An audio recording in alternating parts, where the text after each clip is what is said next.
Ave Maria, cheia de graça, o Senhor é convosco. Bendita sois vós entre as mulheres, e bendito é o fruto do vosso ventre, Jesus. Santa Maria, Mãe de Deus, rogai por nós, pecadores, agora e na hora de nossa morte. Amém. Respira fundo e fala assim: ai, graças a Deus. Graças a Deus. Amém. Quero chamar aqui o Padre Paulo Ricardo. Tem uma salva de palmas para recebê-lo, com muita gratidão a Deus. Foi uma providência de Deus também o Padre estar aqui hoje, porque nós estávamos sem data, sem local para o retiro. Quando surgiu o evento, conseguiu para nós a data. Eu fiquei assim, eu nem vou incomodar o Padre Paulo, ele não vai ter data, nem vou fazer isso. Mas eu, não tem nada a perder mesmo, né? Eu mandei um recado para ele. Para minha surpresa, ele falou assim, pois é, tenho. Eu falei, meu Deus do céu, pergunta a minha esposa, deu uns pulos dessa altura na cozinha lá de casa. Falei, pronto, maravilha, Deus está com a gente. E hoje está se concretizando isso. Obrigado, Padre, seja bem-vindo.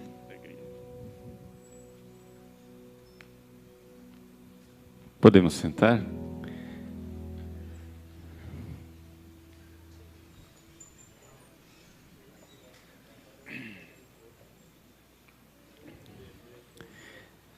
Eu é quem quero agradecer por esse convite, essa oportunidade de estar aqui com vocês, falar com você que veio aqui à Canção Nova, nesse auditório São Paulo, e para você que nos acompanha em casa, através da transmissão na internet. Vocês viram hoje de manhã com o Padre José Eduardo um pouco a história desta cultura de morte que nós estamos vivendo e um pouco o histórico das fundações, não é isso? Mas eu gostaria de, pegando todo o trabalho que o Padre José Eduardo fez hoje de manhã, colocar agora um pouco mais de luz no sentido disso tudo. Não é? Porque é importante você saber o que aconteceu, como aconteceu, mas as pessoas muitas vezes ficam se perguntando, mas por quê? Ou seja, por que é que esses loucos, né? Por que é que essas fundações internacionais querem o aborto? Por que é que eles querem controlar a população do planeta? Por que é que eles querem obsessivamente destruir a família com a ideologia de gênero? Por quê? Porque não basta para nós saber o que aconteceu, não é? A causa material, como aconteceu, a causa formal, quem fez, causa eficiente. Todo mundo fica perguntando, mas por que cargas d'água? Esses caras são loucos? Eles cheiraram cocaína, fumaram maconha, o que eles fizeram, né? Ou seja, você começa a ouvir a trajetória, não é? Do Rockefeller III. Você quer dizer, mas pera lá, o Rockefeller, ele não dava sinais de ser um louco. Ele era um cara sensato.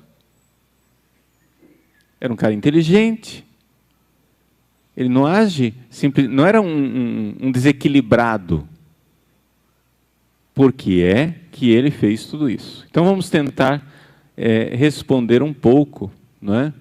Isto agora no início dessa palestra, colocando para vocês com clareza a causa final. Para isso a gente vai ter que retomar um pouquinho a história que já foi contada hoje de manhã, ok? No final do século XIX, um famosíssimo empresário, talvez uma das maiores fortunas do mundo até hoje, talvez, se não a maior, se a gente for fazer a correção monetária, chamado Andrew Carnegie. um empresário do aço nos Estados Unidos, ele escreveu um livro chamado O Evangelho da Riqueza, The Gospel of Wealth, em inglês. E este livro, ele que tinha muito mais dinheiro do que ele seria capaz de gastar na vida dele, ele dizia o seguinte, que nós, ricos, né, dizia para as pessoas que eram bilionárias, né, nós ricos, nós temos uma missão. Se nós temos dinheiro, é porque nós temos uma missão de transformar esse mundo num mundo melhor. Então nós temos que usar o nosso dinheiro para fazer o bem. Inclusive, ele era a favor de dizer assim que uma das maiores desgraças de uma pessoa rica é se ela morrer rica. Ou seja, ela tem que morrer tendo gastado o seu dinheiro fazendo bem, porque você simplesmente deixar isso para os seus herdeiros não tem sentido. Ele escreveu esse livro. E esse livro foi lido por John Rockefeller, o primeiro. Então, no final do século XIX. Então, tudo nasceu. Por que eles estão fazendo tudo isso? Tudo nasceu numa realidade muito bem intencionada. Eles queriam fazer um mundo melhor. Usar o dinheiro deles para transformar esse mundo e fazer esse mundo melhor, um mundo melhor. Tanto que John Rockefeller, primeiro, o que é que ele fazia? Ele contratou um pastor, Frederick Gates, para administrar, inicialmente, a Fundação Rockefeller, que foi fundada em 1913, para fazer o bem. Essas pessoas queriam fazer o bem. Eles começaram fazendo o quê? Começaram combatendo lombrigas. As lombrigas, eles tinham que também dar um pouco de educação e começaram a investir na educação dos negros. Primeiro investiram, né, em pastores, evangelizadores, eles eram batistas. E o John Rockefeller primeiro, ele, pelo que a gente vê, pelo que tudo indica, ele era um cristão convicto. Era um homem que tinha suas convicções cristãs, ele queria fazer o bem. A gente fica pensando, talvez, não, esses caras devem ser tudo satanista. Eu não sei se ficaram satanistas depois, porque eu não estou lá para ver a vida íntima deles. Mas o que eu estou dizendo é que tudo começa muito bem intencionado. E isso, gente, para nós, deve nos causar um exame de consciência muito sério. Como é que um cristão bem intencionado é capaz de estar na origem de um desastre desses, como é a cultura da morte? Pois bem, então, começou a fazer o bem. Começaram a combater as doenças. Começaram a educar as pessoas. Só que surgiu um problema. E o problema que colocou todo mundo em crise chama-se Primeira Guerra Mundial. Com a Primeira Guerra Mundial, todo esse pessoal que estava voltado para a filantropia, esses cristãos que queriam fazer o bem, começaram a se perguntar, mas como é possível? A gente está aqui lutando, o que é que adianta eu lutar contra as lombrigas, lutar contra o analfabetismo, lutar contra as doenças, lutar contra isso, contra aquilo, e depois vira uma guerra maluca que, num prazo de menos de 10 anos, destrói tudo que eu estava construindo.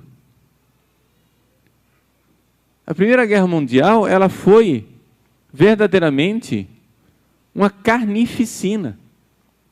E é interessante a gente enxergar como a Primeira Guerra Mundial, verdadeiramente ela foi um ponto marcante, um ponto de virada na história da cultura da morte, nas duas vertentes que nós podemos estudar na cultura da morte.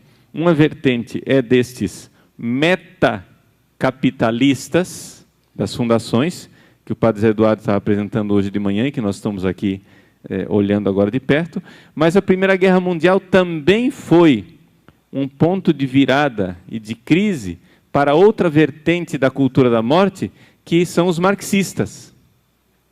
Porque criou uma crise interna do marxismo que depois dará origem a essa guerra cultural, ou seja, o marxismo cultural. Também isso está ali como ponto de virada na Primeira Guerra Mundial. Tá? Então vejam, nós estamos aqui analisando o porquê. Por que é que surgiu essa cultura da morte? O porquê? Então, primeiro eles começaram bem intencionados, querendo fazer o bem ao mundo. De repente vem a guerra, que põe tudo a perder. Então isto colocou em crise o projeto inteiro. Não sei se está dando para vocês enxergarem como isso coloca em crise. Não é? Ou seja, nós temos que arranjar um jeito de parar com a guerra. Porque a guerra destrói tudo. A maior desgraça é a guerra. Então, se começou a fazer uma série de investigações em vários ramos diferentes das ciências. Eu não vou aqui contar toda a história, porque nos encheria de detalhes, e a gente às vezes com tanto detalhe fica um pouco perdido. Mas, no fim das contas, eles chegaram à seguinte conclusão. Duas coisas importantes que você precisa entender com relação a essa cultura da morte. Primeiro, para manter a paz mundial, será necessário um governo mundial. Porque essa coisa da soberania das nações, essa coisa de que os países têm interesses, né, que não são comuns, isso é um barril de pólvoras. Então, nós precisamos de um governo mundial. Esta é a primeiríssima coisa importante. Veja, eu quero só para uma nota de rodapé aqui para explicar. Isso que eu estou dizendo para vocês aqui é um resumo. Eu não necessariamente estou contando para vocês como eles descobriram isso numa sequência histórica, ok? Está entendendo? Não é que eles descobriram primeiro a história do governo mundial. Como eles descobriram essa história do governo mundial é uma longa história que a gente teria que começar lá na África do Sul, no século XIX, etc. e tal. Então eu estou querendo poupar você dos detalhes, porque a minha finalidade nessa palestra é que você, no fim das contas, entenda o porquê. Não encher de detalhes, não saber necessariamente tanto o quê, mas o porquê. Ok? Então vamos lá. Então, primeira coisa, para que você tenha uma guerra mundial, você precisa ter países beligerantes, ou seja, países que brigam. Se você tem um único governo mundial, acabou a guerra. Estão de acordo? Então, o projeto de um governo mundial nasce desta necessidade da paz mundial. Isto já nos dá um porquê. Mas você chega e diz, tudo bem, padre. Eu entendi. Eles faziam o bem para as pessoas. Aí eu entendi. Né? Agora, veio a guerra, estragou tudo. Agora eles querem a paz. Para ter a paz, eles querem um governo mundial. Também entendi isso. Mas o que é que isso tem a ver com aborto e destruição de família? Não está encaixando.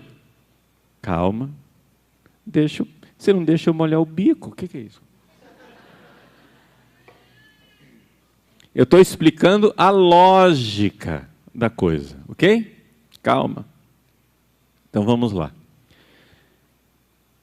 Surge então, entre os tantos estudos que foram promovidos pela Fundação Rockefeller, na primeira metade do século XX, ressurgiu, não é, uma teoria a respeito do crescimento populacional, que são as teorias chamadas neo-malthusianas. Não é? Quem era Malthus? Era um pastor anglicano que começou a notar que ele fazia mais batismos do que funerais. Na igreja dele, nascia bastante criança e ele fazia poucos funerais.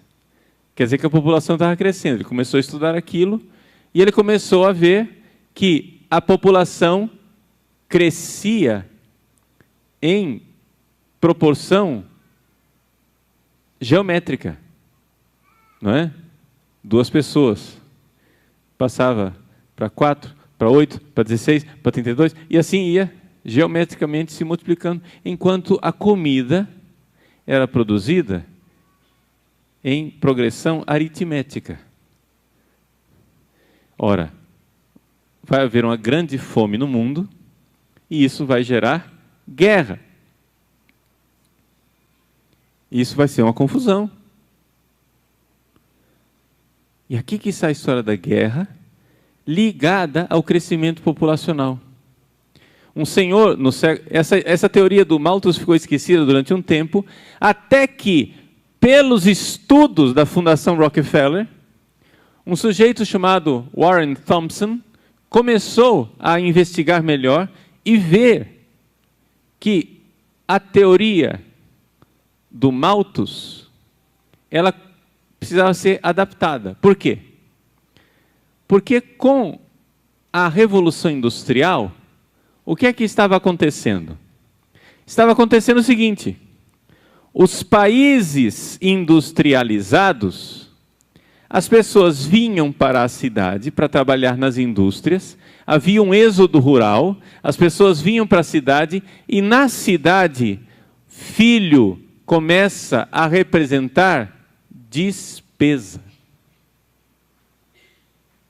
Já nos países rurais, onde existe o trabalho no campo, filho representa riqueza, porque um filho a mais é um braço a mais para trabalhar na lavoura.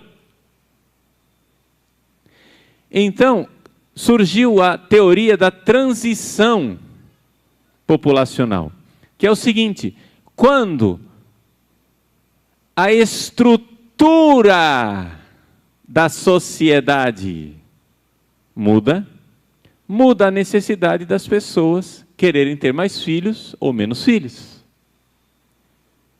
Então, o que é que se começou a notar? Que nos países industrializados, estatisticamente falando, a população estava diminuindo ou crescendo menos. Exatamente porque nas indústrias, filho é uma boca a mais. E nos países agrícolas, a população estava crescendo porque um filho era não uma boca a mais, era um braço a mais, era trabalho a mais, era riqueza. Ora, isso significava o que na prática? Que os países ricos iam ter menos gente, e os países pobres iam ter mais gente. Menos gente, mais gente. Ora, acontece o seguinte, que como a riqueza fica onde tem menos gente, por causa da indústria, por causa de tudo, e a pobreza fica onde tem mais gente, haveria uma guerra. Por quê? Porque estes países pobres iriam crescer, se proliferar. Não é? Essas pessoas pobres vão se proliferar e crescer a quantidade enorme de pobres. Esse povo ia começar a passar fome e haveria guerra. Entenderam? Como a teoria da transição populacional mostra que seria necessário, para a segurança dos países ricos,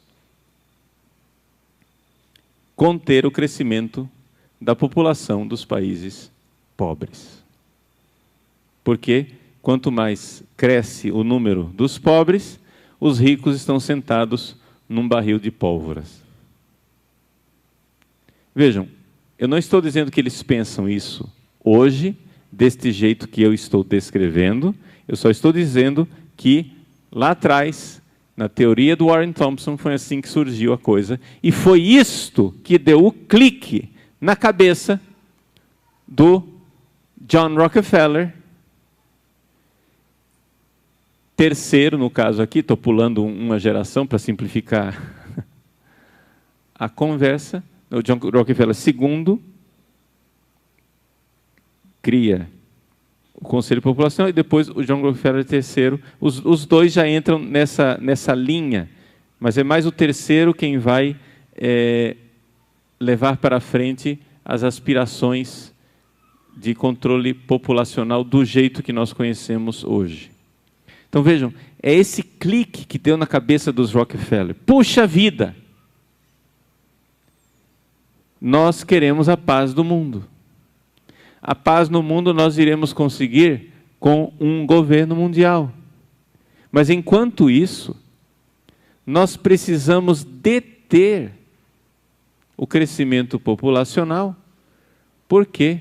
Porque se não detivermos o crescimento populacional, vem uma guerra e não dá tempo outra vez da gente fazer alguma coisa de bom.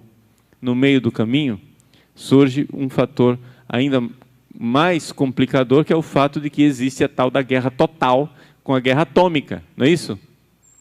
Então vejam só, de repente, surge um pensamento de que para manter a paz no mundo, nós precisamos destas duas coisas: deter o crescimento populacional e ir aos poucos implantando um governo mundial.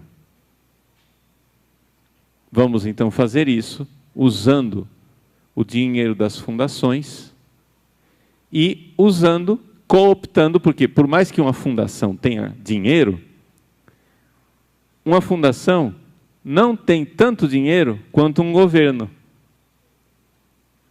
O governo tem muito mais.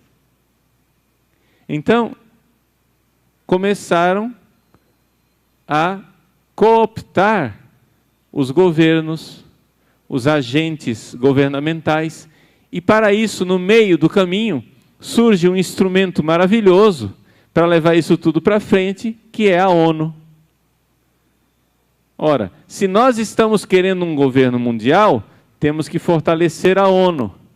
Se nós queremos um governo mundial, as fundações, então, elas começam a apostar, né, nessa realidade de unificação através da ONU e, ao mesmo tempo, levar a ONU a compreender a necessidade de deter o crescimento populacional.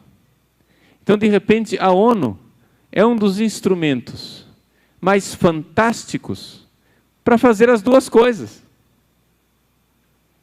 Tanto porque ela já é um ensaio de governo mundial, e se a gente convence os funcionários da ONU a implantar políticas de aborto, depois, como o padre Zé Eduardo explicou hoje de manhã, de feminismo, de gênero, de gaysismo, etc. e tal, ótimo, tudo encaixa e nós estamos caminhando para o mesmo lugar.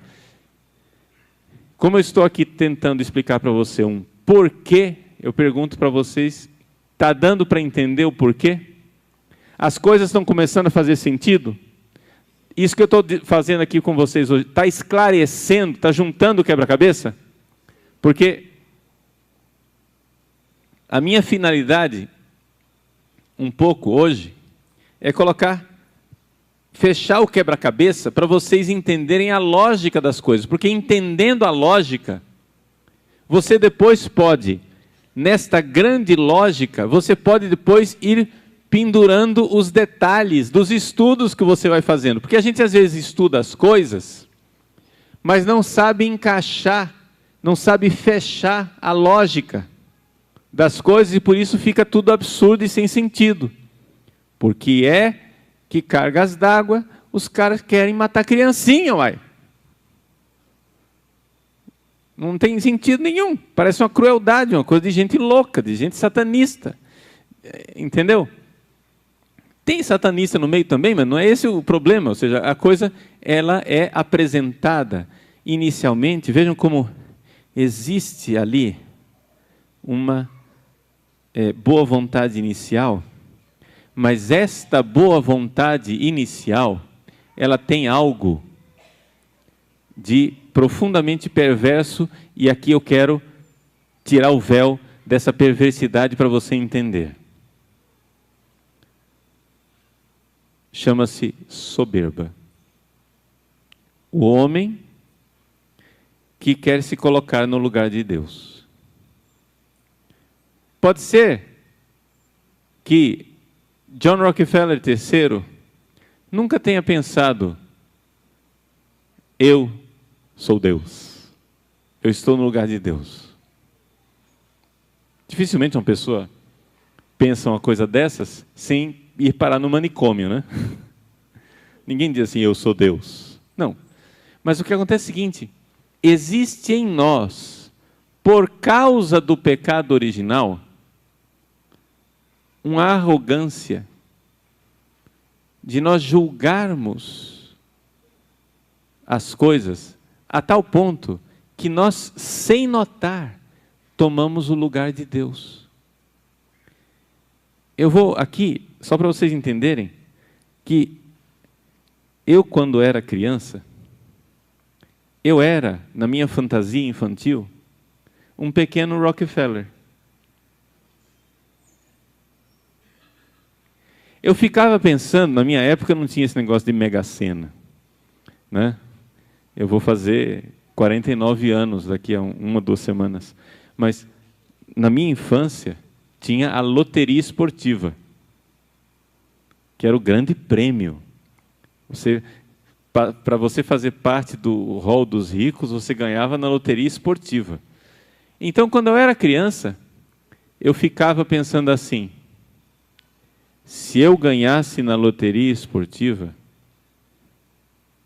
eu acabaria com a pobreza no mundo.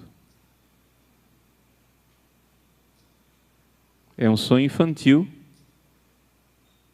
teoricamente bem intencionado, mas o problema é o seguinte: quando você começa a olhar para o mundo e dizer que o mundo está errado, não por causa do pecado das pessoas, mas quando você começa a dizer que o mundo está errado, porque existe algo estruturalmente errado no mundo, você começa a julgar o Criador. Você começa a dizer: se eu fosse Deus, eu não faria assim. E eu, me desculpe, eu estou confessando meu pecado infantil. Eu, muitas vezes, pronunciei esta frase blasfema na minha cabeça quando eu era criança. Eu olhava para o mundo e dizia: se eu fosse Deus, eu não faria assim. Você está entendendo a soberba que está por trás disso? Que você está sentando Deus no banco escolar e dizendo assim: Deus, dá licença, deixa eu ensinar para você como que tem que ser. Você é tolo e eu sou sábio. Vem cá, Deus, senta aí e aprende comigo. É louco, mas é o pecado original dentro de nós. Você começa a criar um mundo que você pensa que é ideal, e lá pelas tantas, você está confeccionando um mundo que, sem que você perceba necessariamente, está indo contra a estrutura daquilo que foi criado, a estrutura da criação. Não tem como negar isso, tá? Depois, no fim da cadeia de montagem, quando você começa a ver, eu estou dando um salto triplo mortal de 1 século e terminando aqui no século XXI com a ideologia de gênero. Mas não tem como negar que a matriz do pensamento da ideologia de gênero é que está tudo errado, que o Criador criou o mal, essa desigualdade de homem e mulher. Por que as pobrezinhas das mulheres é que têm que parir os filhos? Mas que desigualdade, por que elas que têm que engravidar e ficar em casa, enquanto os homens podem viver a sua vida felizes? Todos os primeiros ideólogos da ideologia de gênero, todos eles tinham uma profunda revolta contra uma ordem da criação, onde, na verdade, você está indo contra a criação. Isso aqui é só uma pequena nota para você enxergar que, lá atrás, neste bom propósito de fazer um mundo melhor, que pode parecer uma coisa muito boa, que pode parecer uma coisa bem intencionada, existe ali, no início, um vício. Porque você pode querer lutar para um mundo melhor, para fazer um mundo melhor, consciente de que você é servo humilde, ou você pode lutar para um mundo melhor, se arrogando um tal poder que você termina querendo, se revoltando contra a estrutura da realidade criada. Dá para entender essa diferença? Mas isso é só uma nota espiritual aqui para vocês notarem a diferença que está lá no começo. Voltemos ao nosso assunto, que é a questão do porquê. Ok. Então eu tenho aqui uma dificuldade. Eu tenho dinheiro, eu posso influenciar o destino do mundo, como disse o Carnegie. Eu posso fazer minhas fundações, aí vai lá o Rockefeller, faz a sua fundação.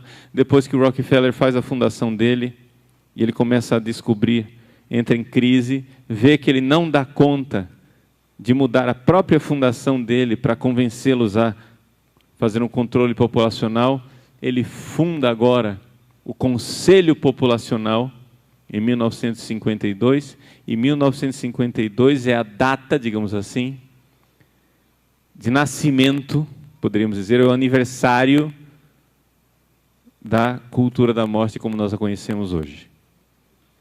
1952. Essa é a data que mudou o mundo. Por quê?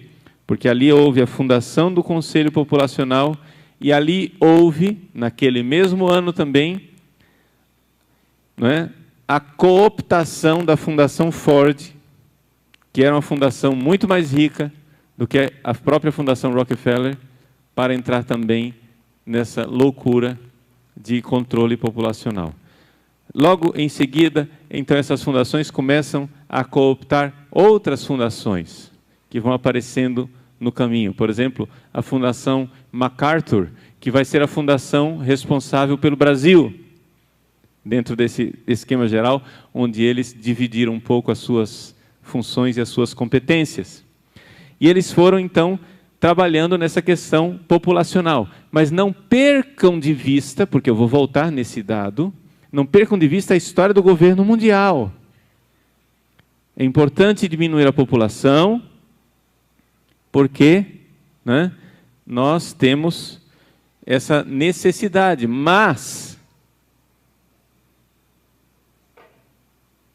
tudo isso não é só diminuir a população para evitar a guerra, é também ir implantando um governo mundial. Não perca de vista isso. Vamos lá. A partir dessa realidade em que as fundações começam a trabalhar concretamente para manobrar as coisas, eles não são deuses, tá? Eles são seres humanos que vão aprendendo com os seus erros. Mas existe uma enorme diferença entre as fundações e nós aqui. E aqui é que eu quero cravar outra estaca importante nessa minha palestra. Eles se predispuseram a uma finalidade. Eles colocaram ou seja, o objetivo final é a paz mundial. Os meios que eles vão obter, com os quais eles vão obter a paz mundial é controle populacional e governo mundial. Mas como que nós vamos conseguir isso? Aqui é que vem. Um enorme investimento em conhecimento. Estudo. Gente, a maior parte de nós conhecemos a ponta do iceberg. Nós conhecemos o militante, né? Abortista. Nós conhecemos o militante que faz protestos, que se veste de forma espalhafatosa, que causa em nós espanto. Mas nós precisamos entender o seguinte, gente. Eles estão a todo momento estudando e a todo momento corrigindo novamente a sua estratégia. Eles estão a todo momento estudando e corrigindo suas estratégias para obter a sua finalidade. Por isso, não é possível nós determos esta avalanche, não é, de cultura de morte, se nós também não retomarmos a nossa vocação cristã de estudar. Estudar.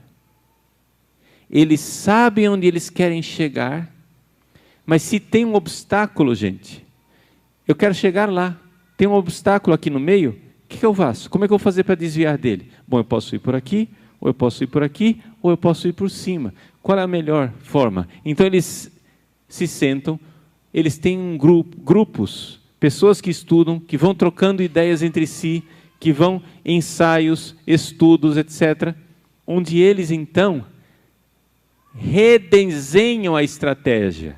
E então, redesenhando a estratégia, eles vão... Por exemplo, a estratégia inicial qual era? Implantar o aborto no mundo. Houve um problema.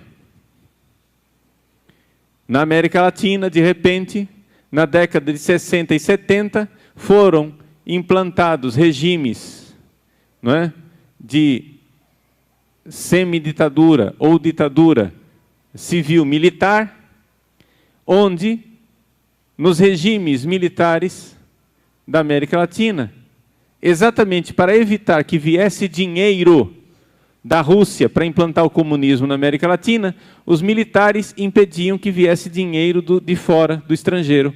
Portanto, já que não vinha mais dinheiro de fora dos comunistas, também não vinha dinheiro de fora das fundações.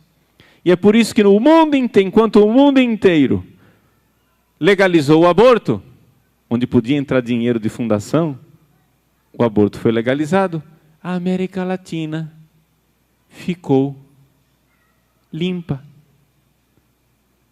Olhe para o mapa do mundo e você verá que a América Latina não tem aborto. Hoje, por uma série de pequenos, grandes desastres, nós temos aborto onde? No Uruguai e no Distrito Federal do México. Só. Mas não é espantoso? Ah, por quê? Porque a América Latina é católica. Não, tem alguma coisa a ver com o catolicismo também. Não estou descartando. Mas me desculpa. Não estou querendo falar mal de nós mesmos. Mas me desculpa. A nossa evangelização e o nosso cristianismo não é que seja tão profundo assim, né? Existem outros fatores que explicam isso tudo. Não estou excluindo o cristianismo, que também faz parte. Mas existe essa realidade de que o dinheiro das fundações não pôde entrar aqui. Ora, de repente, você vai e tem um continente inteiro onde você quer implantar o aborto e não consegue, o que é que eles fazem? Eles redesenham a estratégia. final da década de 80, quando caem os regimes militares na América Latina, eles redesenharam a estratégia e disseram qual o primeiro país onde vai ser fácil implantar isso daí. Opa, Brasil! E elegeram o Brasil como prioridade. A Fundação MacArthur veio para cá, não é? E começou a trabalhar na implantação do aborto no Brasil, quando finalmente, em 2002, foi eleito Lula. A Fundação MacArthur, não é, lavou as mãos e disse assim: agora podeis deixar o vosso servo ir em paz, porque já fiz a tarefa, Lula agora está no poder, não que eles... Bom, a ascensão de Lula ao poder é uma outra história bastante comprida, mas vamos resumir aqui a conversa, né? Mas o Lula tem o compromisso de legalizar o aborto no Brasil, acabou.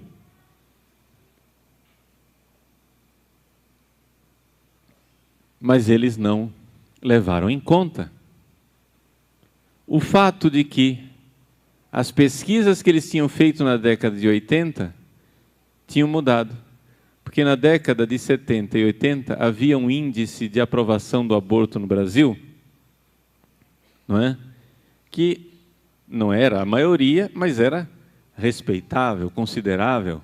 Acontece que, sem que eles notassem, o índice de aprovação do aborto no Brasil foi reduzindo, ficando nanico, até que se reduziu a 3%, 2% da população somente é que seria a favor da legalização do aborto no Brasil, da descriminalização do aborto, como eles costumam dizer, no Brasil.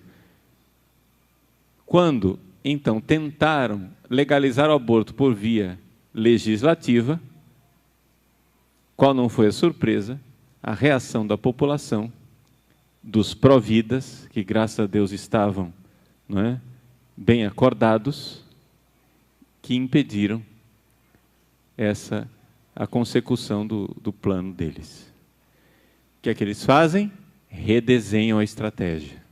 Tentam outra vez, né, através da expansão dos serviços de chamado aborto legal. Na verdade, o termo técnico correto seria aborto não punido.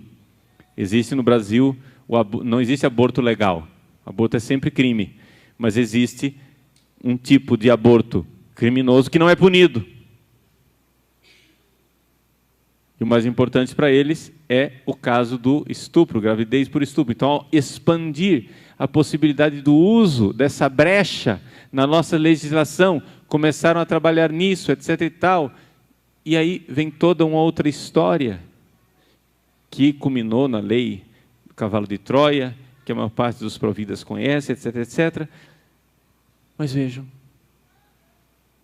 quando nós estávamos nesta realidade provida, eles redesenham a estratégia outra vez e começam a carga agora com a questão do gênero, que tem tudo a ver com aquela realidade lá do aborto, não é? Como vocês viram hoje de manhã, só para quem perdeu a lógica da coisa, vamos entender o que é que gênero tem a ver com aborto. Não sei se vocês se lembram, hoje de manhã, o padre José Eduardo explicou. Não sei se está claro. Seria bom explicar a conexão entre gênero e aborto para vocês, ou eu estou chovendo no molhado? É bom explicar? Tá. Vamos tentar esclarecer mais uma vez. O que eu estou tentando ensinar para vocês aqui é o seguinte, vejam, eles estão o tempo todo estudando, eles estão o tempo todo redesenhando, eles estão o tempo todo dedicados, vendo, e nós precisamos aprender a estudar, gente. Nós precisamos aprender a estudar. E esse vai ser o meu tema principal da palestra seguinte. O que eu quero que vocês entendam é isso, que eles estudam, eles redesenham, eles repensam, e nós achamos, né, que nós vamos para frente simplesmente ouvindo uma conferência do padre Paulo Ricardo, e dizer, pronto, agora eu já sei tudo. Não, gente, ou nós estudamos, ou nós realmente criamos um movimento de estudo profundo, porque nós temos toda a vantagem do mundo sobre eles, porque nós temos a filosofia correta, nós temos as coisas, a luz, não é? Do conhecimento da graça, nós podemos estudar muito mais e muito melhor do que eles, mas isso nós veremos depois. Vamos lá. Como é que eles estudaram? Eles redesenharam a estratégia. Vamos recordar então o que foi que aconteceu. A Fundação Rockefeller, o que é que ela fez? Primeiro, começou a investir em estudos de demografia no mundo inteiro, para criar a convicção mundial de que o crescimento populacional era um problema. Não havia faculdades de demografia. E eles investiram milhões de dólares em faculdades de demografia no mundo inteiro. Eles criaram uma pseudociência demográfica. Para quê? Para depois entrar com a solução, aspas, médica, de implantar o DIU dentro do útero das mulheres, de ensinar a abortar, ensinar a usar pílula, realizar castrações, digamos assim, né?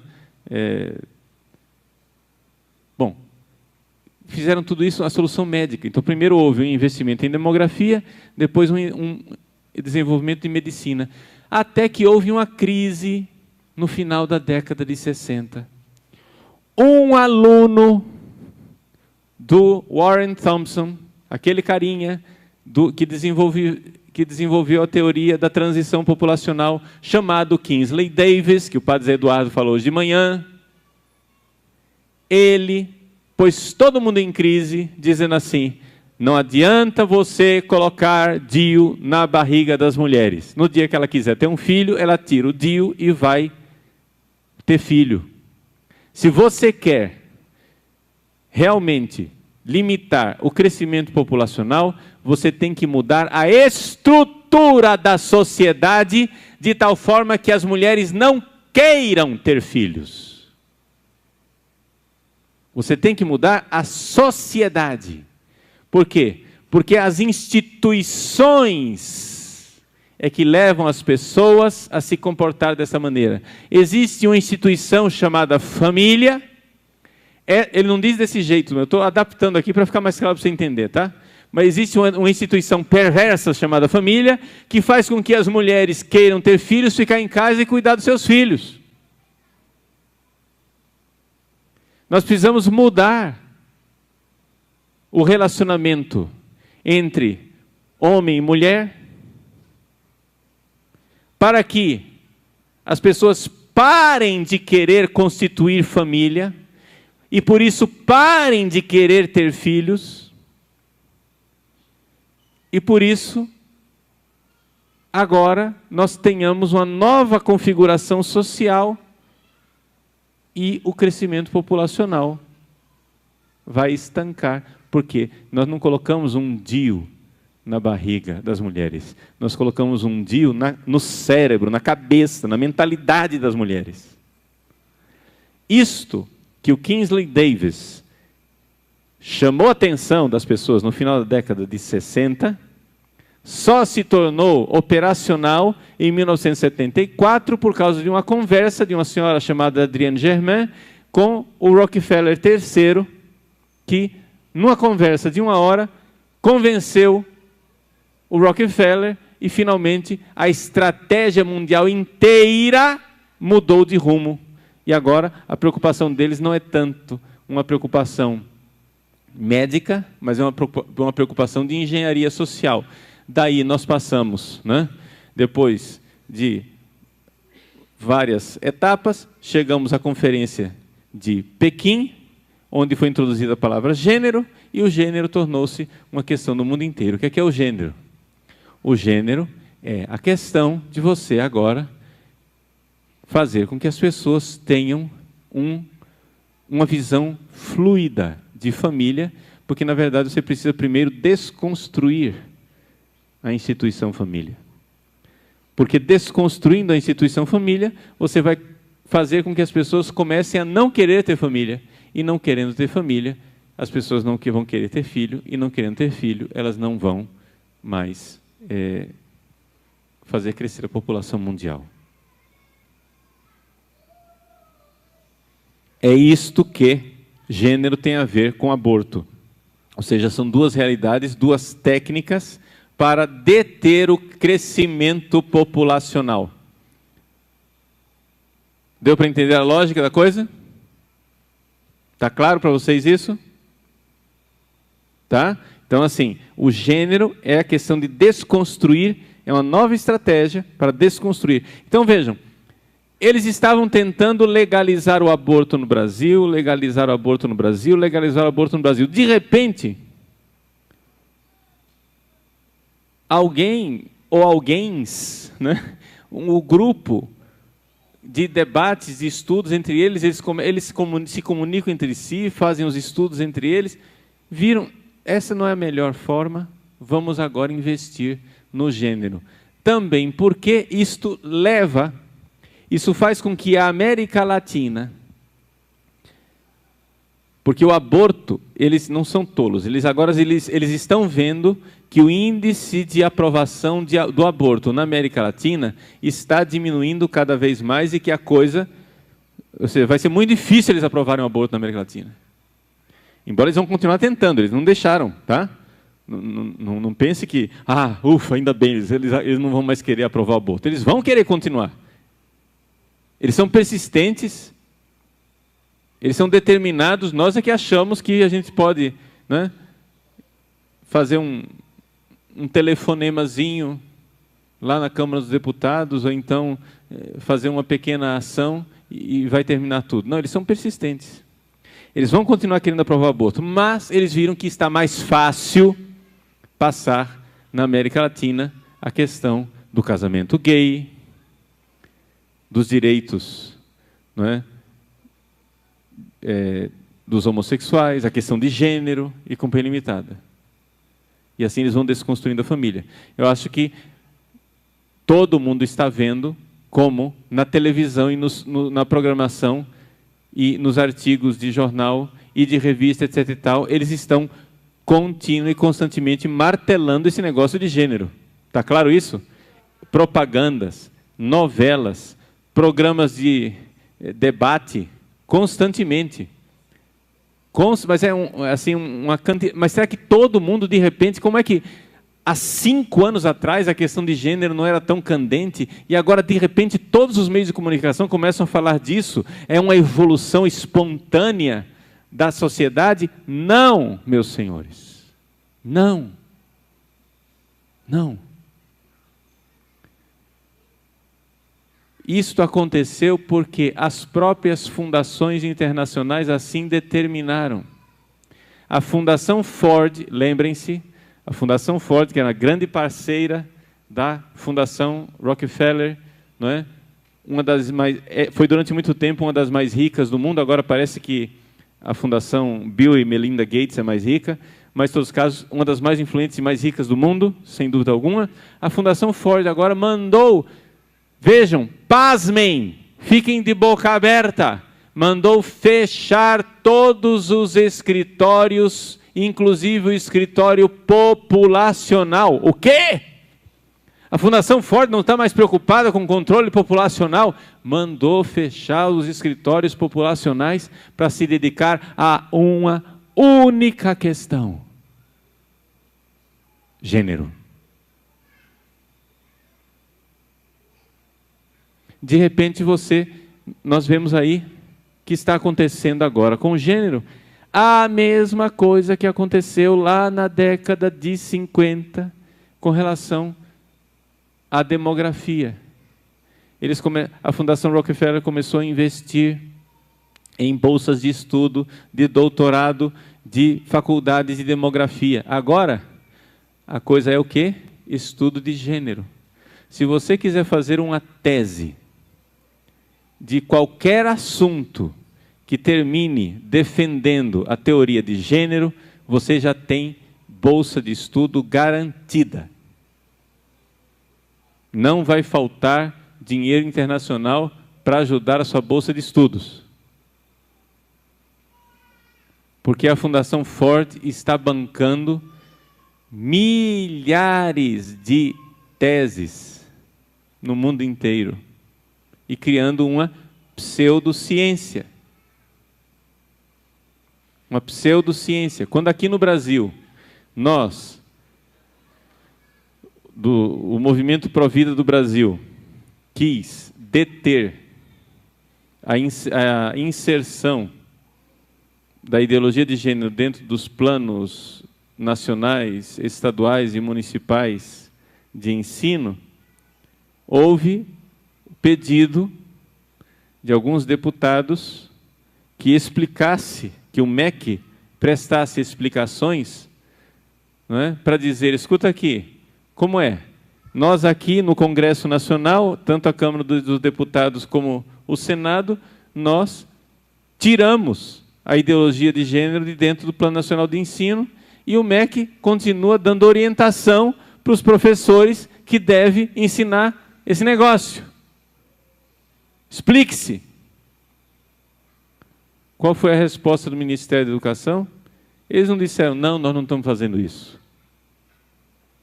Eles disseram, sim, nós estamos fazendo isso, vamos continuar fazendo isso, porque o gênero é uma questão científica.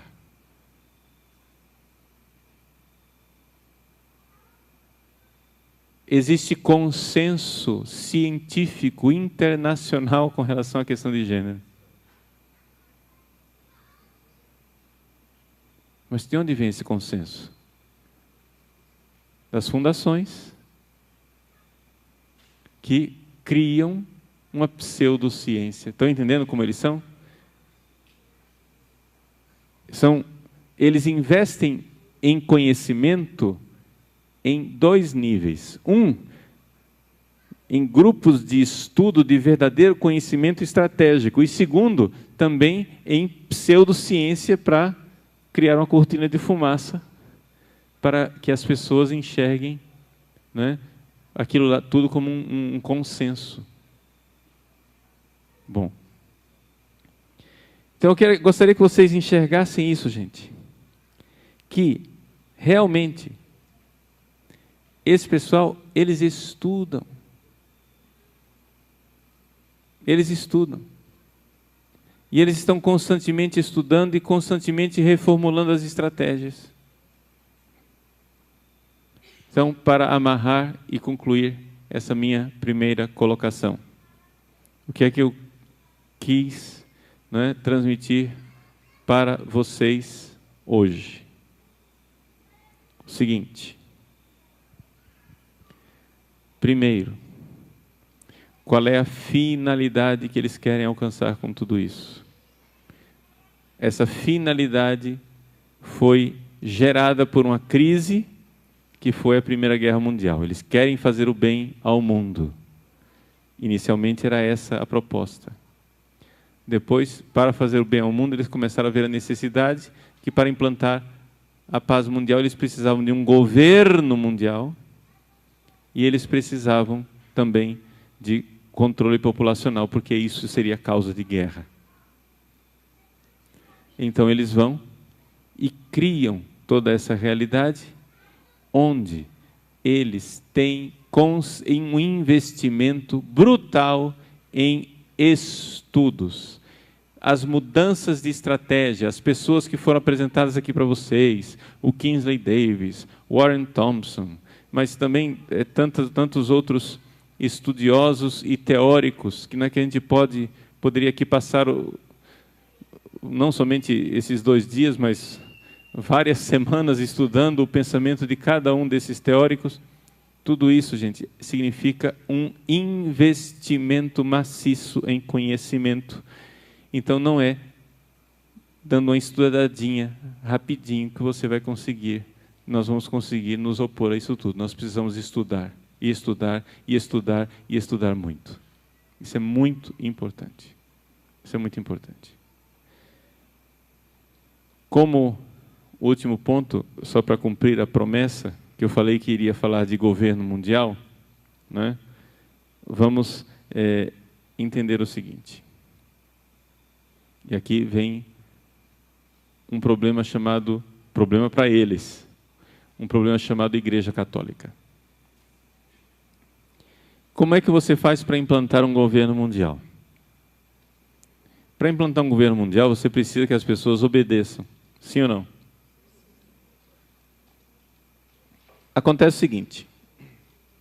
No meio do caminho tinha uma pedra no meio do caminho. E a pedra chama-se Igreja Católica. Por quê? Porque a Igreja Católica é a única instituição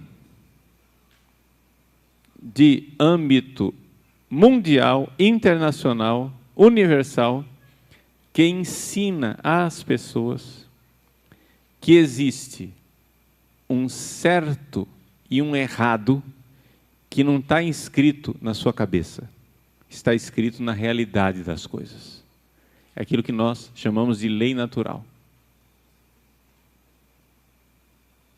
Ou seja, existe uma lei de Deus que não é a lei que está revelada lá na Bíblia. Existe uma lei de Deus que está inscrita no ser das coisas. Isso é uma das grandes dificuldades que nós temos na nossa ação pró-vida, lá no Congresso Nacional, quando a gente vai lidar com a bancada evangélica. Os evangélicos são nossos grandes parceiros nisso tudo, gente. Graças a Deus. Se tem algum evangélico aqui, Deus te abençoe. Que alegria. Vamos trabalhar juntos. Só que existe uma dificuldade. Os evangélicos, eles não investem no estudo da filosofia. Aí o que acontece? Fica limitada a ação. Porque você vai conversar com um evangélico sobre a questão do aborto, sobre a questão de gênero, sobre não sei o quê. Ele só é capaz, quando ele procura argumentos, ele vai investigar lá no baú do conhecimento dele, e ele só é capaz de tirar de lá de dentro do baú versículos bíblicos para argumentar. Só que o problema é o seguinte, gente. Se as suas convicções estão só baseadas na Bíblia, você já está vencido. Porque os nossos adversários vão dizer assim: sim, mas essa é a sua convicção para você que tem fé. Eu não creio na Bíblia, eu não preciso seguir Bíblia. Isso aqui é um país democrático, existe liberdade religiosa, eu não creio na Bíblia, eu não vou seguir esse negócio aí, acabou. E aí você fica sem base argumentativa para dialogar com as pessoas. Não adianta, gente. Nós, católicos, sabemos, e nisso os evangélicos não têm dificuldade nenhuma de eles concordarem conosco, só que vamos estudar, precisa estudar. Nós sabemos que existe, além da revelação divina que está na Bíblia, existe uma outra verdade divina que está inscrita no ser das coisas. O ser das coisas, que existe um certo e um errado na coisa, que eu sou capaz de enxergar racionalmente. Racionalmente. Então, mesmo que não houvesse Bíblia, o aborto seria crime. Porque racionalmente falando, a própria natureza das coisas me diz que existe uma inviolabilidade da vida humana. E que a vida humana, ela deve ser defendida desde a concepção até a sua morte natural. E isso está inscrito no ser das coisas. E eu posso argumentar racionalmente com qualquer pessoa inteligente que não seja católica. Por quê? Porque isso está inscrito não é? Na inteligência de quem criou. Existe uma inteligência criadora que colocou uma lógica na coisa, no mundo real. Quando eu vou argumentar com relação ao gênero, eu posso argumentar a partir da lei natural, ou seja, da realidade de que existe uma lei e uma lógica inteligente na criação do homem e da mulher, e que ali tem uma lógica, aquilo lá é assim, e que não é uma construção mental, existe uma verdade ali. Ora, a única instituição, isso aqui, gente, eu ficaria muito feliz de dizer para vocês que existe uma dúzia de instituições internacionais defendendo que existe um direito natural, um certo e um errado escrito no ser das coisas. Infelizmente, eu não posso dizer isso para vocês. Por quê? Porque não tem. Tem uma única instituição que ainda faz isso, chama-se Igreja Católica. No meio do caminho tinha uma pedra no meio do caminho, chama-se Igreja Católica. E a Igreja Católica, enquanto ela continuar a ensinar que existe um certo e um errado e um direito natural nas coisas, a Igreja Católica é o grande empecilho para a implantação de um governo mundial. Por quê? Porque se você vai implantar um governo mundial, como é que você vai costurar tantos povos, tantas culturas, tantas visões diferentes, se não for através de um relativismo, onde, já que tudo é relativo, obedeça o que eu estou te mandando, para manter a paz. Ora, o problema é o seguinte, que isso não é uma novidade na história. Já havia lá atrás um governo mundial, chamado Império Romano. E havia lá atrás uma igreja, chamada Igreja Católica. Que quando o imperador disse, olha, você pode crer no Deus que você quiser, nós somos todos, né? Vários povos, todo mundo tem seu Deus, etc. e tal. É o seguinte, você só não fique dizendo que o seu é o único Deus. Você tem que aceitar os outros também. Né? Estou aqui simplificando a conversa, né? Tem a questão da adoração, o relativismo por trás da adoração de César, mas o que acontece é o seguinte, é que os cristãos disseram, convém antes obedecer a Deus do que aos homens. Dai a César o que é de César e a Deus o que é de Deus. Não é porque o imperador está mandando que eu vou obedecer. Não obedecerei, porque ele está mandando uma coisa que é contra a lei de Deus. A lei natural, a lei das coisas. Ele está mandando uma coisa que ele não tem poder para isso. Então o que acontece? A realidade, a própria realidade, Igreja Católica, ensinando que existe uma lei no ser das coisas, é um grande empecilho para a implantação de um governo mundial. E nós católicos, quando nós católicos introjetamos a argumentação dos nossos adversários, dizendo assim, não, espera lá, não é bem assim, nós temos que, porque tudo realmente é relativo, é que para algumas pessoas aborto é crime, para outras pessoas não é crime, a gente tem que conviver com o diferente. Quando esse discurso, aparentemente, né, boa praça, esse bom mocismo, essa coisa assim tolerante, né, essa camaradagem, etc. e tal, esse discurso, gente, é o discurso que está dando poder a um governo mundial que irá implantar a maior ditadura jamais vista na história da humanidade. Porque é exatamente isso, ou seja, você precisa ser uma massinha de modelar que aceita tudo. Então é necessário tirar das pessoas a convicção de que existe certo ou errado. E aí vem o que é que ideologia de gênero e aborto tem a ver com o governo mundial. Quando você ensina para uma criança, no jardim da infância, que não existe certo ou errado com relação ao comportamento sexual, você está quebrando na cabeça da criança o limite posto pela lei natural.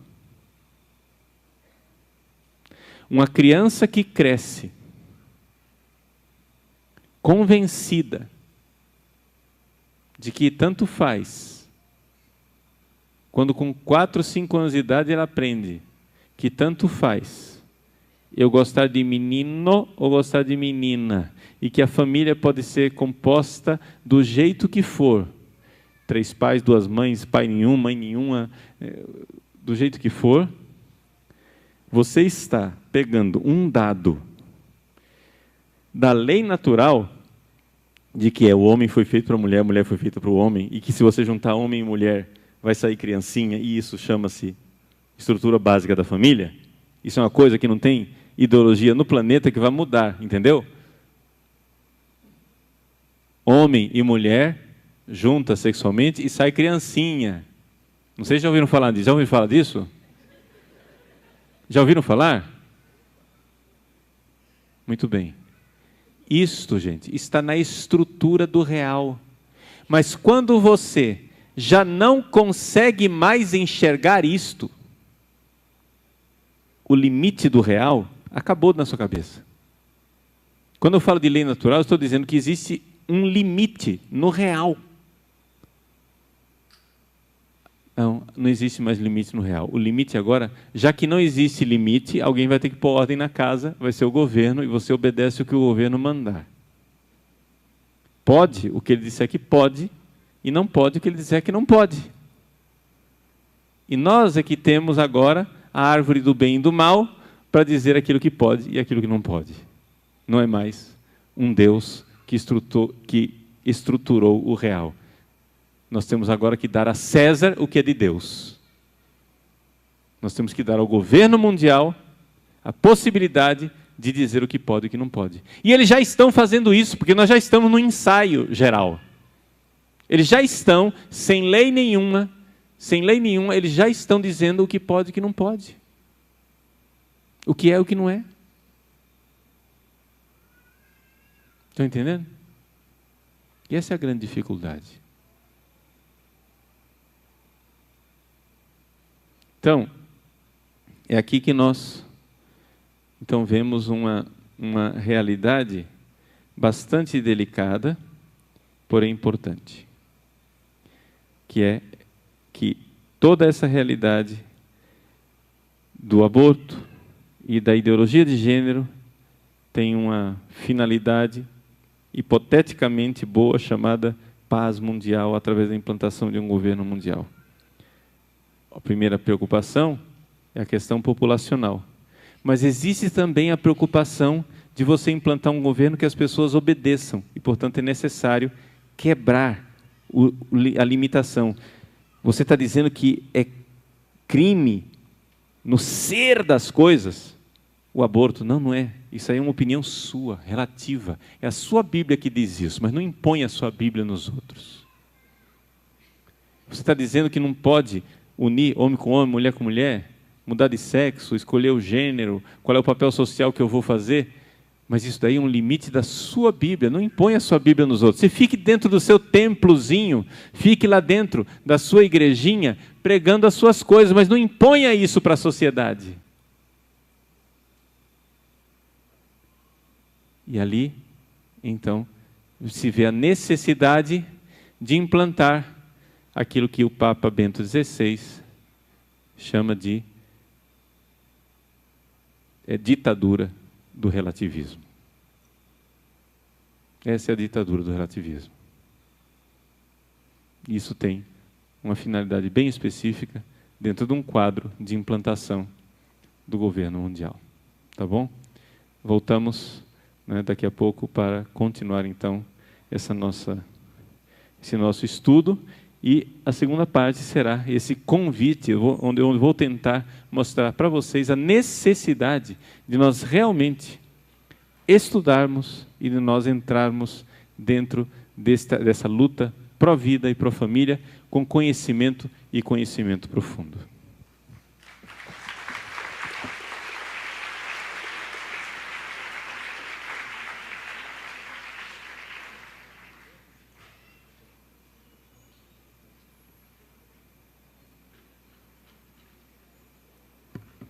Nós vamos fazer o seguinte, decidimos isso agora.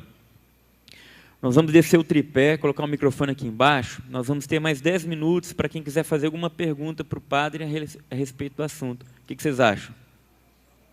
Pode ser? Então tá bom, vou descer o tripé para a gente fazer isso.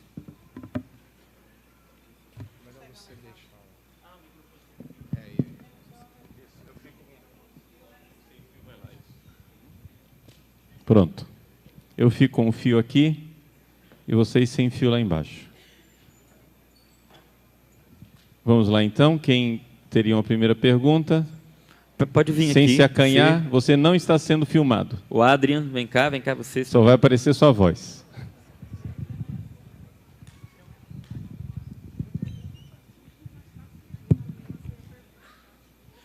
Não tem pedestal, é na mão. É na mão mesmo. Bom. Olá, padre, tudo bom? Sua benção. Agora eu sei por que os padres, quando vêm pregar, eles vêm de batina, né? Fazer que eles são padres. Porque, para nós, lá tinha que ter uma chapelaria lá fora com como que é aquela? Carapuça. Todo mundo tinha que entrar aqui e colocar a carapuça. Os pró-vidas, né? Mas, padre, a pergunta é o seguinte. Quando o senhor fala em relação... Quando foi falado o padre Eduardo e o senhor anteriormente, o senhor falou agora, em relação às mães. Como é que então seria a postura, a partir de agora, que nós, pró-vidas, tocaríamos nesse assunto para a sociedade? Porque quando nós vemos que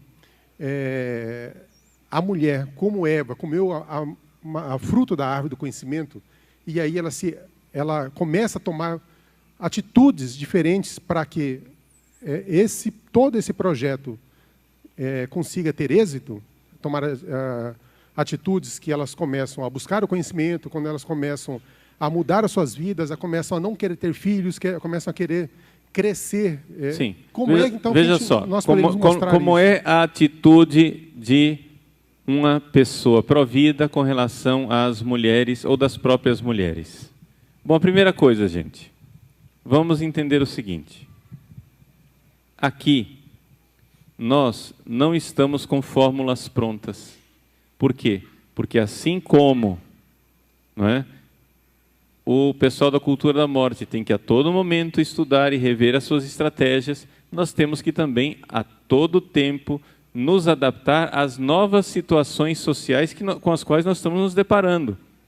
Não é? Algumas pessoas acham que quando a gente chega e diz que o papel da mulher está sendo reinventado, desconstruído, etc., que nós estamos aqui defendendo uma atitude, um comportamento em que nós vamos voltar à família idêntica e estruturada, sei lá, como ela era na década de 30. Não é? Ora, gente, nós temos que entender o seguinte, como é que os cristãos, primeiros cristãos, se adaptavam no Império Romano, que não tinha, por exemplo, o domingo, para você guardar o domingo, porque não era feriado. Está entendendo? Existem circunstâncias históricas em que nós vamos ter que nos adaptar. Ora, atualmente, como é esta questão da mulher no mercado de trabalho, nós somos agora a favor de que as mulheres fiquem em casa e você tem direito de esquentar sua barriga no fogão, esfriar a sua barriga na lavanderia, parir filhos e ficar quietinha. Bom, a primeira coisa que essa descrição do papel da mulher, como se esse fosse o papel da mulher durante séculos e séculos, é uma descrição caricatural. Não é verdade. Porque isto é fazer pouco caso do papel fundamental e extraordinário das mulheres como educadoras. Elas tinham o futuro da humanidade em casa, com a realidade chamada educação. Porque o grande problema, e aqui é que está o problema, eu não sei o que você vai fazer, minha filha, se você vai trabalhar fora de casa, dentro de casa, tempo todo, ou meio período, se você vai usar saia ou se você vai usar calça comprida, não sei, mas você precisa educar o seu filho para o céu. Esse é o grande drama que você vai ter que usar a sua criatividade. Santa Zélia Martin, por exemplo, a mãe de Santa Teresinha do Menino Jesus, era uma extraordinária empresária que teve 9 filhos e educou as suas 5 filhas. Está entendendo? Que sobreviveram. Então, vejam, ela era uma empresária de tanto sucesso que São Luís, o marido dela, fechou a empresa dele para trabalhar para ela. Está entendendo? Porque a empresa dela era mais rentável. Então, é uma caricatura nós dizermos agora que o que nós estamos pregando é que as mulheres sejam, né, essas criaturinhas caladas e submissas, cuja finalidade, única finalidade na existência é parir filhos e obedecer. Isso daqui, gente, se nós dissermos uma coisa, um absurdo desses, nós estamos introjetando o discurso do inimigo como um vírus dentro da nossa própria solução. Porque é evidente que nenhuma mulher vai aceitar isso, e não deve aceitar mesmo. E não deve aceitar mesmo. Estão entendendo? Porque a dignidade da mulher deixa eu dizer muito claramente, a dignidade da mulher é um valor que os cristãos introduziram na história da humanidade. Se você for olhar na sociologia, existe um sociólogo chamado Stark que estudou o início do cristianismo, não é? E ele mostra que nos primeiros séculos o cristianismo cresceu porque tinha um fator de propaganda extraordinário que era a dignidade da mulher. Ou seja, as mulheres, quando viam que nas famílias cristãs elas eram respeitadas e não eram tratadas como coisa, mas como pessoas com dignidade, com uma alma imortal e com uma vocação altíssima para a santidade, quando as mulheres descobriam isso, elas ficavam entusiasmadas e queriam que seus maridos se convertessem. Para que eles as tratassem como mulheres cristãs, com dignidade. Porque ser casada, ser pagã com um pagão, é ser maltratada como coisa, porque o marido tinha poder de matar a própria mulher na sociedade pagã. E foi o cristianismo quem resgatou, não, porque não tinha sido nunca colocado. Foi o cristianismo quem inseriu na história da humanidade o evangelho da mulher. Então nós precisamos agora pregar para as pessoas o evangelho da mulher. Existe o evangelho da mulher. Ou seja, a boa notícia para a mulher, que foi exatamente a altíssima dignidade da mulher. Então a encíclica Mulieris Dignitatem, do Papa São João Paulo II, cujo dia hoje nós comemoramos, é extraordinária. É extraordinária nesse sentido. E nós precisamos realmente nos debruçar, não é, sobre o ensinamento cristão sobre a mulher. Tá? Porque, assim, às vezes, existem algumas pessoas num movimento mais tradicional, conservador, etc. e tal, que prestam um desserviço à causa pró-vida, porque criam uma caricatura da mulher que é inaceitável. Entende? Pegam, por exemplo, dados da Bíblia que falam, não é, da mulher ser submissa aos seus maridos, etc. e tal, isso e aquilo, que é uma verdade, mas criam uma caricatura dessa verdade, que é inaceitável. É inaceitável você tratar a mulher agora como coisa. Por quê? Porque isso é um evangelho capenga. São Paulo diz, mulheres, sede submissas aos vossos maridos, mas ele diz também, maridos, amem suas mulheres como Cristo amou a igreja. Então a coisa é a seguinte, se você é um homem que como Cristo está derramando seu sangue pela sua mulher, você tem direito de pedir da sua mulher submissão. Mas se você não está derramando seu sangue, seu cafajeste, você fique quieto no seu lugar.